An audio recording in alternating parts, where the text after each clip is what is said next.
Well guys, welcome back to the channel.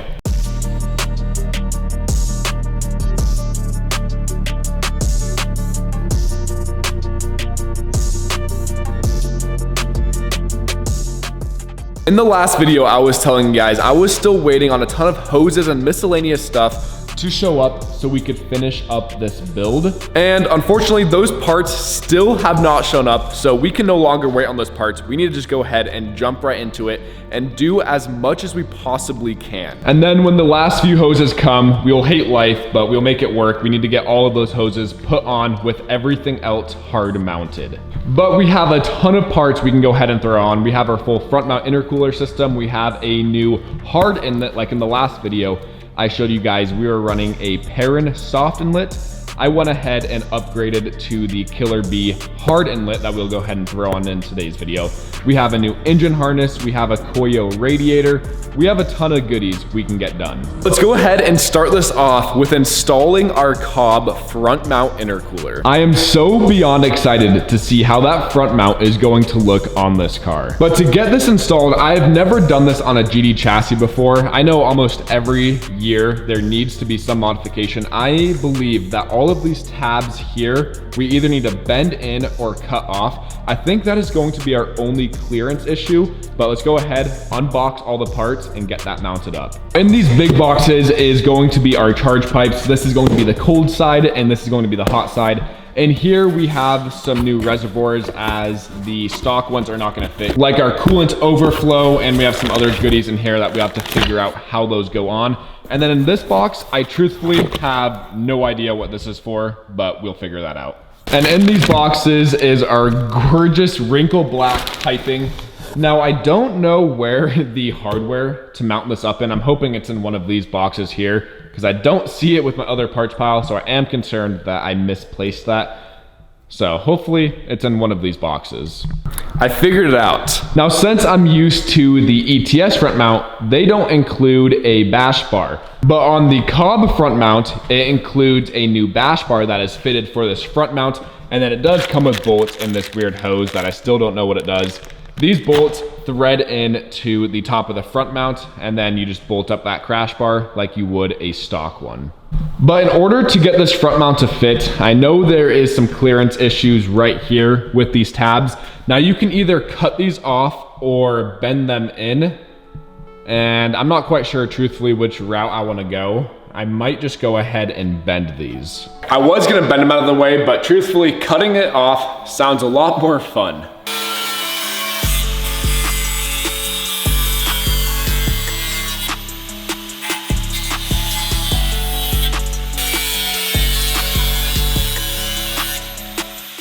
And there we go, we now have a nice flat surface. So let's go ahead and mock up this front mount.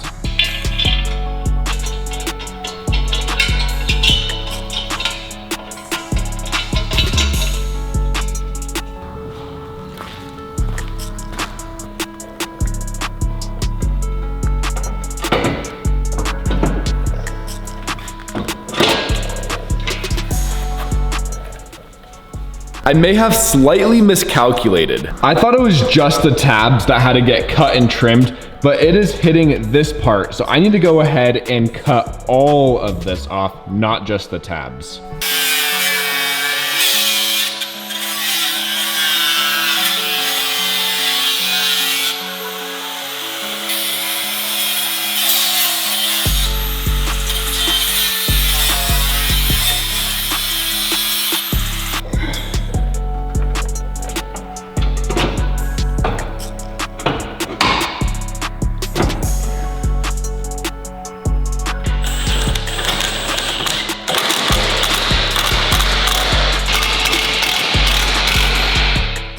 God damn, that looks so good. This is a huge core and it fills up this front end perfectly. Just take a look at how that looks. Now I do think I went a little overboard and cut way too much out, as you guys can maybe see. I cut way more than I needed to, but it's already cut. I can't put it back on. But if you guys remember, I showed you guys I had 4 bolts that came with the kit. 2 mounted it from the top onto the crash beam. And I was wondering where the second 2 bolts went. Now on these GD chassis, you have a U-frame that I decided to remove because I absolutely hate them. But that is how the bottom of the front mount gets mounted up to. You guys can see the huge gap here. That is because normally your U-frame would sit right here, but of course I deleted mine. And then on this side, there is no even threaded bolt hole. On this side, there is. That side, there isn't. So you do need to run a U-frame to run this intercooler. I'm not going to because it's very sturdy as it is, but in the future I might go ahead and toss a new U-frame on. But I cannot get over how good this looks. But now for kicks and giggles, I want to go ahead and grab the front bumper for this car, put it on, and see how it looks.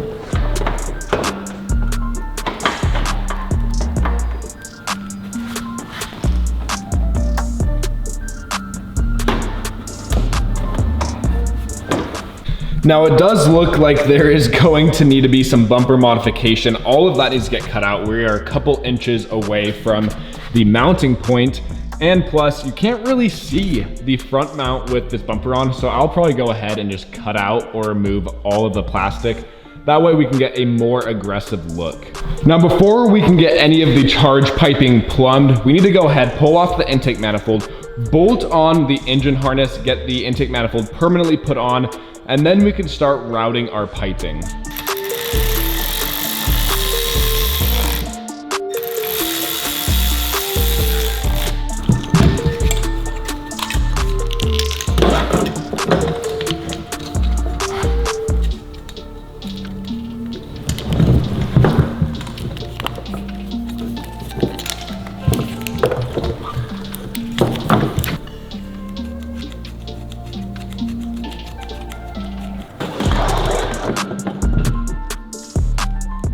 But now that we have the turbo bolted up, we can go ahead and open up our new hard inlet, wherever that is, get that bolted up on here, and then we can get the intake manifold on.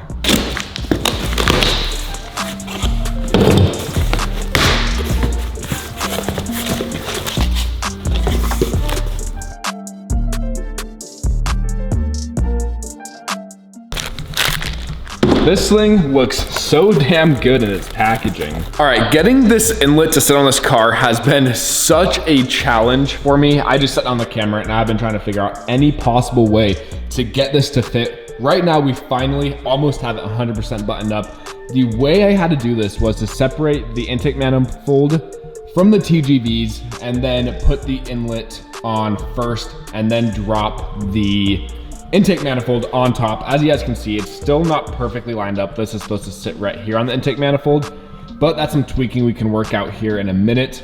This is a huge pain in the ass to do. If you're running the Perrin soft inlet on here, you'll have no fitment issues. It only gets tricky when you are running a hard inlet, as there is no flexibility in this whatsoever. To make this really work, I feel like you do need phenolic spacers to space this up because it is still touching like crazy. But it's not pinching the hose or anything, but it is very tight. So keep this in mind if you guys are doing a hard inlet on your stock location turbo. It is going to be an absolute nightmare to get this to work. In the past, I've never had issues because I've always had a custom one made, like the BBR inlet I used to run, and that is made perfectly to work with this.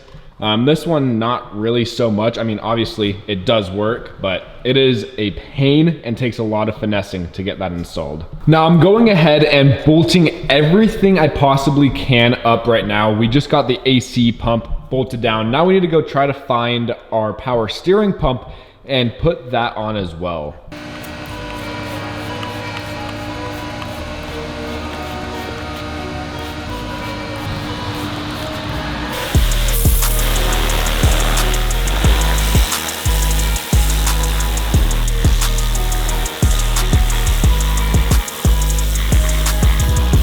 And there we go. We have the power steering pump just gently on here. We do need to wait for that high pressure hose. This is the line I was talking about. This interferes with your inlet a lot. So when that comes in, we'll go ahead and get this 100% buttoned up. But everything else on this car is 100% in its final position. Now everything is kind of a rat's nest as none of like the wiring or anything is buttoned up, but we can kind of get a visual idea of how this thing is going to look.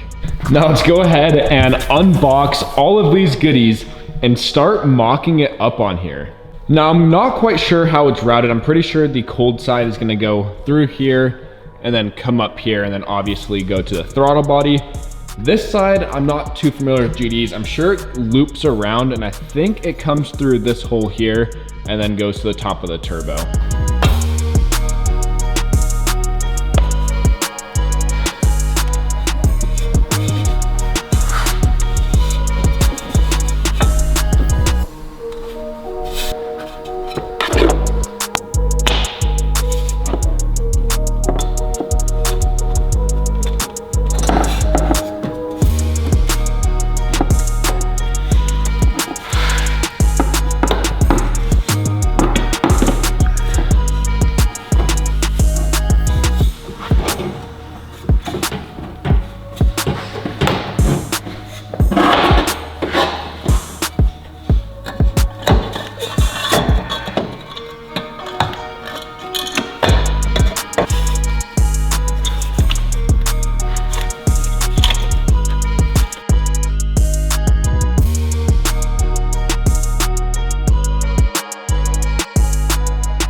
Well guys, there we go. We got some more things checked off of our to-do list, and now we have a parts pile box nightmare in the shop here. I need to go ahead and clean up all of this.